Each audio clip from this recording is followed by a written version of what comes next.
உணவு விநியோகம் செய்யும் ஜொமேட்டோ ஊழியர் போன்று சட்டை அணிந்து பாஜக பிரமுகரை கொலை செய்ய திட்டமிட்டு தீர்த்து கட்டிய 8 பேர் கைது. முக்கிய குற்றவாளி கருணா உட்பட 4 போலீசார் வலை. பல்வேறு தீர்மானங்களை நிறைவேற்ற கோரி புதுச்சேரி அரசு தொழில்நுட்ப பல்கலைக்கழக ஆசிரியர்கள் உள்ளிருப்பு போராட்டம். புதுச்சேரியில் பள்ளிகளுக்கு இன்று முதல் கோடை விடுமுறை, அமைச்சர் நமச்சிவாயம் அறிவிப்பு. மதுபான கடை திறப்பு முன் விரோதத்தில் பாஜக பிரமுகரை கொலை செய்ய 3 முறை முயற்சி செய்தும் முடியாமல் கிடைத்த சந்தர்ப்பத்தை பயன்படுத்தி 4வது முறைதான் கொலை செய்ததாக கைதானவர்கள் கொடுத்த அதிர்ச்சி தகவல் பரபரப்பை ஏற்படுத்தியுள்ளது. புதுச்சேரியில் 27ஆம் தேதி நேற்று பிறந்தநாள் விழாவை கொண்டாட இருந்த பிரபல லாட்டரி தொழிலதிபர் ஜோ சார்லஸ் மார்ட்டின் பிறந்தநாள் ஏற்பாடுகளை கவனித்துவிட்டு தனியார் திருமண மண்டபத்திலிருந்து 26ஆம் தேதி இரவு 11 மணியளவில் வீடு திரும்பிய பாஜக பிரமுகர் உமா சங்கரை கருவடிக்குப்பம் செல்லும் சாலையில் வழிமறித்த மர்ம நபர்கள் சரமாரியாக வெட்டி படுகொலை செய்தனர். இந்த படுகொலை குறித்து வழக்கு பதிவு செய்த லாஸ்பேட்டை போலீசார் 5 தனிப்படைகள் அமைத்து குற்றவாளிகளை தேடி வந்தனர். மேலும் கொலை நடந்த இடத்தின் சிசிடிவி காட்சிகள், செல்போன் டவரை ஆய்வு செய்து 36 மணி நேரத்தில் புதுச்சேரியில் பதுங்கியிருந்த 8 பேரை போலீசார் கைது செய்தனர். இதுகுறித்து செய்தியாளர்களை சந்தித்த முதுநிலை காவல் கண்காணிப்பாளர் கலைவாணன், மதுபான கடை திறப்பதில் முன் விரோதம், கோவில் நிர்வாகிகள் நியமனம் மற்றும் நில பிரச்சனையில் சாமிப்பிள்ளை தோட்டத்தைச் சேர்ந்த பிரபல ரவுடி கருணாவுக்கும் பாஜக பிரமுகர் உமா சங்கருக்கும் முன் விரோதம் இருந்து வந்துள்ளது. இந்த முன் விரோதம் காரணமாக 2-3 முறை உமா சங்கரை கொலை செய்வதற்காக கொலை முயற்சிகளும் நடைபெற்றுள்ளது. இதில் 4வது முறைதான் 26ஆம் தேதி பாஜக பிரமுகர் வெட்டி படுகொலை செய்யப்பட்டார் என்று தெரிவித்த எஸ்எஸ்பி கலைவாணன், உணவு விநியோகம் செய்யும் ஜொமேட்டோ ஊழியர் போன்று சட்டை அணிந்து கொண்டு பின்தொடர்ந்து இந்த சம்பவம் நடந்துள்ளதாகவும் குறிப்பிட்டார். அதன்படி விசாரணை அடிப்படையில் லாஸ்பேட்டை சாமிப்பிள்ளை தோட்டத்தைச் சேர்ந்த செல்வகணபதி, பாண்டியன், பாலாஜி, கோபால் என்கின்ற கோபாலகிருஷ்ணன், வெற்றி என்கின்ற விவேகானந்தன், அருண் என்கின்ற அருண்குமார், விஸ்வநாத், அரவிந்தன், கார்த்திக் ஆகிய 8 பேரை போலீசார் கைது செய்தனர். இந்த கொலையில் 12 பேர் சம்பந்தப்பட்டுள்ளதாகவும் இதில் 8 பேர் கைது செய்யப்பட்டுள்ளதாகவும் முக்கிய குற்றவாளியாக கருணா உள்ளிட்ட 4 பேர் தலைமறைவாக உள்ளனர், அவர்களும் விரைவில் கைது செய்யப்படுவார்கள் என்றும் குறிப்பிட்டார். பாஜக பிரமுகர் கொலையில் அமைச்சர் சாய் சரவணன் குமாருக்கு எந்தவித தொடர்பும் இல்லை. இவ்வழக்கு சரியான திசையில் சென்று கொண்டிருக்கிறது. உமா சங்கர் கருணாவுடனான பகை குறித்து குடும்பத்தினருக்கே தெரியவில்லை. போலீசாரின் விசாரணையில்தான் தெரிய வந்துள்ளது என்று தெரிவித்த எஸ்எஸ்பி கலைவாணன், முக்கிய குற்றவாளியை கைது செய்யும் போதுதான் இதன் பின்னணியில் யார் இருக்கிறார்கள் என்பதும் தெரிய வரும் என்றார். கைது செய்யப்பட்டவர்கள் கொடுத்த வாக்குமூலத்தின் அடிப்படையில் கொலைக்கு பயன்படுத்திய கத்திகள், வீச்சறிவாள், மொபைல் போன்கள் மற்றும் பைக்குகள் பறிமுதல் செய்யப்பட்டது. தொடர்ந்து இவர்கள் நீதிமன்றத்தில் ஆஜர்படுத்தப்பட்டு காலாப்பட்டு மத்திய சிறையில் அடைக்கப்பட்டனர். கல்வி செயலாளர் தலைமையில் டெக் கவர்னிங் படி தீர்மானங்களை மீறி துணைவேந்தர் மோகன் தலைமையில் டீன்ஸ் மற்றும் டைரக்டர்ஸ் கூட்டம் நடத்தப்பட்டதை கண்டித்து புதுச்சேரி அரசு தொழில்நுட்ப பல்கலைக்கழக ஆசிரியர்கள் உள்ளிருப்பு போராட்டத்தில் ஈடுபட்டனர்.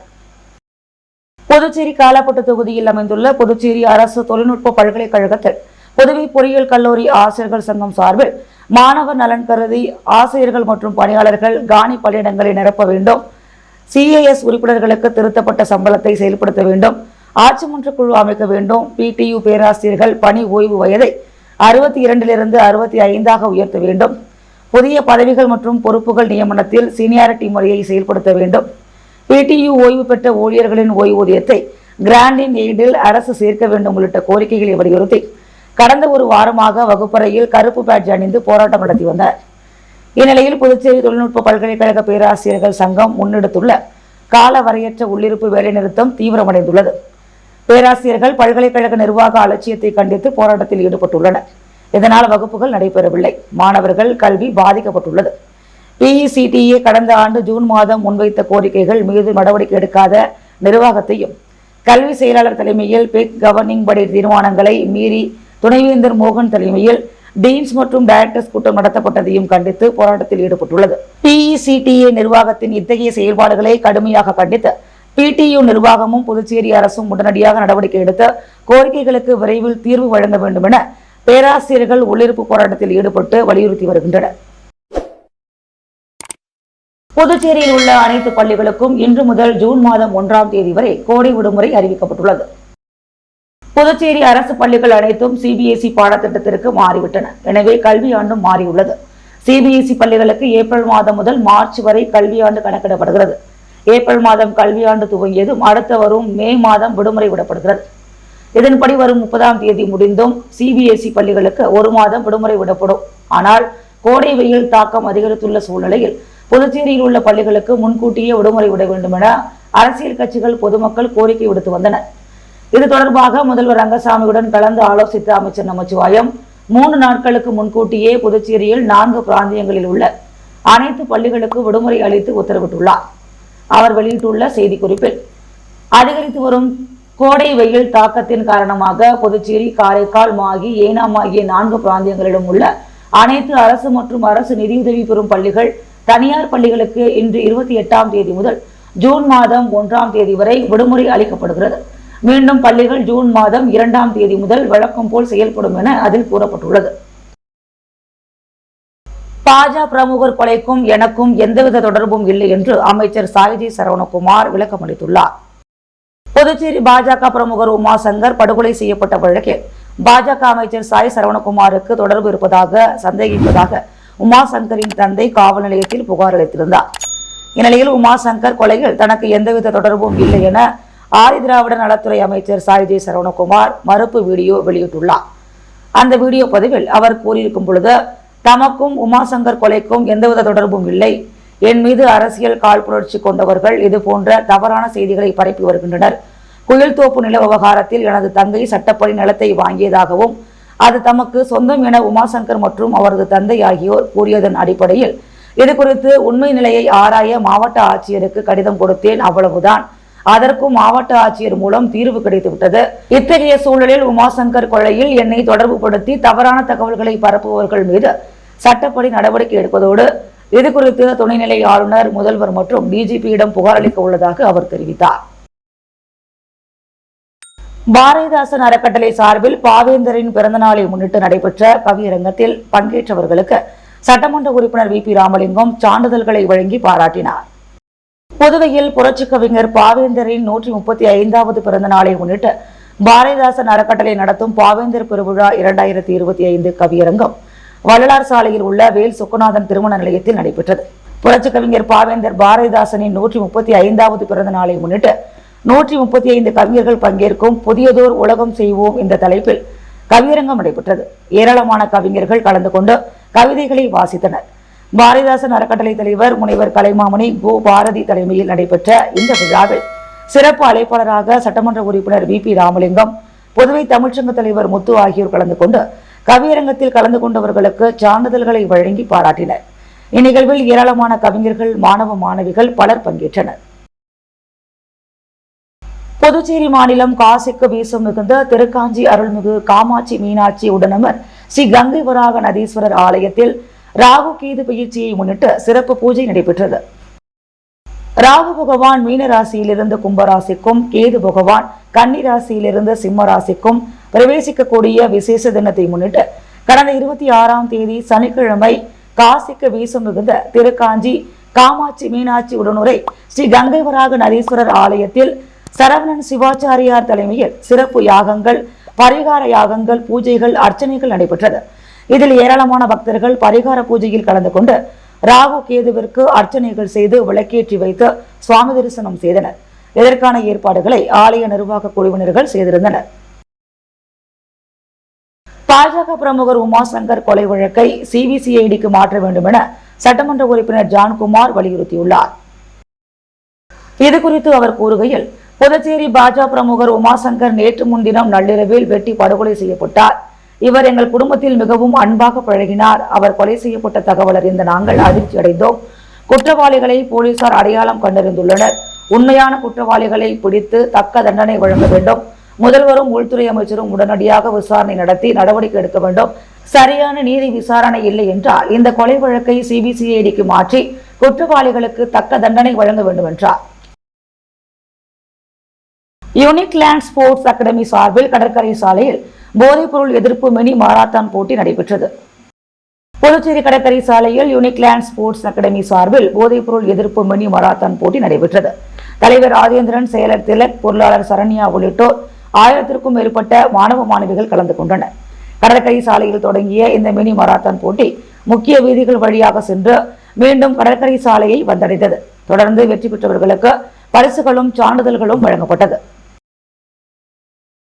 உழவர்கரை தொகுதிக்குட்பட்ட அரும்பார்த்தபுரம் திருக்குறளார் நகரில் அமைந்திருக்கும் ஸ்ரீ சுந்தர விநாயகர் ஆலய திருப்பணிக்காக ரூபாய் 1,00,000 நன்கொடையை டாக்டர் நாராயணசாமி வழங்கினார். புதுச்சேரி உழவர்கரை தொகுதிக்குட்பட்ட அரும்பார்த்தபுரம் திருக்குறளார் நகரில் அமைந்திருக்கும் ஸ்ரீ சுந்தர விநாயகர் ஆலய திருப்பணிக்காக 1,00,000 ரூபாய் நன்கொடையை உழவர்கரை தொகுதி என்ஆர் காங்கிரஸ் பிரமுகர் மக்கள் சேவகர் டாக்டர் நாராயணசாமி வழங்கினார். அப்போது கோவில் நிர்வாகிகள், ஊர் முக்கியஸ்தர்கள் மற்றும் என்ஆர் காங்கிரஸ் கட்சியினர் பலர் உடனிருந்தனர். புதுச்சேரி நெல்லித்தோப்பு பகுதியில் இரவு நேரத்தில் பட்டாசு வெடிப்பது போன்று இடைவிடாமல் டிரான்ஸ்பார்மர் தீப்பற்றி எரிந்ததால் பரபரப்பு ஏற்பட்டது. புதுச்சேரியில் ஸ்மார்ட் சிட்டி திட்டத்தின் நகர பகுதிகளில் இருக்கும் பழைய டிரான்ஸ்பார்மர் மற்றும் மின்கம்பங்களை மாற்றும் பணி நடைபெற்று வருகிறது. மேலும் சாலை விரிவாக்கத்திற்காக சாலையின் ஓரத்தில் உள்ள மின் கம்பங்களும் அகற்றப்பட்டு வருகிறது. இந்த நிலையில் புதுச்சேரி நெல்லித்தோப்பு பகுதியில் லெனின் வீதியில் சாலையோரம் உள்ள மின்கம்பம் திடீரென தீப்பற்றி எரிந்தது. திருவிழாவில் பட்டாசுகள் வெடிப்பது போன்று இடைவிடாமல் டிரான்ஸ்பார்மர் தீப்பற்றி எரிந்ததால் பரபரப்பு ஏற்பட்டது. இதனையடுத்து தகவல் அறிந்து சம்பவ இடத்திற்கு விரைந்து வந்த தீயணைப்பு வீரர்கள் ரசாயனம் கலந்த தண்ணீரை பயன்படுத்தி தீயை அணைத்தனர். இதனால் இரவு முழுவதும் அந்த பகுதியில் மின்தடை ஏற்பட்டு பொதுமக்கள் பெரும் சிரமத்திற்கு ஆளாகினர். புதுச்சேரி வம்பாக்கீரபாளையத்தில் சுனாமி நினைவிடம் அமைக்கும் பணியை சட்டமன்ற உறுப்பினர் அனிபால் கென்னடி தொடங்கி வைத்தார். புதுச்சேரி அரசு பொதுப்பணித்துறை கட்டிடங்கள் மற்றும் சாலைகள் தெற்கு கோட்டத்தின் மூலம் பாண்டி மெரினா அருகில் உள்ள வம்பாக்கீரபாளையம் கிராமத்தில் 2004ஆம் ஆண்டு டிசம்பர் 26ஆம் தேதி ஏற்பட்ட சுனாமி பேரலையில் உயிரிழந்தவர்களின் நினைவாக சுனாமி நினைவிடம் அமைக்கும் பணியை இன்று பூமி பூஜை செய்து சட்டமன்ற உறுப்பினர் அனிபால் கென்னடி தலைமை தாங்கி தொடங்கி வைத்தார். இந்த நினைவிடம் ரூபாய் 40 லட்சம் மதிப்பில் திட்ட மதிப்பீடு செய்யப்பட்டு அரசாணை பெறப்பட்டது. இந்நிகழ்ச்சியில் பொறியாளர் வீரசெல்வம், மீன்வளத்துறை இயக்குநர் முகமது இஸ்மாயில், செயற்பொறியாளர் சந்திரகுமார், உதவி பொறியாளர் கோபி, இளநிலை பொறியாளர் பிரபாகர் ஆகியோர் மற்றும் ஒப்பந்ததாரர், மீனவ சங்க பிரதிநிதிகள், ஊர் பிரமுகர்கள் பலரும் கலந்து கொண்டு விழாவை சிறப்பித்தனர். காஷ்மீரில் தீவிரவாதிகளால் சுட்டுக் கொல்லப்பட்டவர்களுக்கு சமூக சேவகர் மனோகர் என்கின்ற கர்ணா தலைமையில் முதலியார்பேட்டையில் மௌன அஞ்சலி செலுத்தப்பட்டது.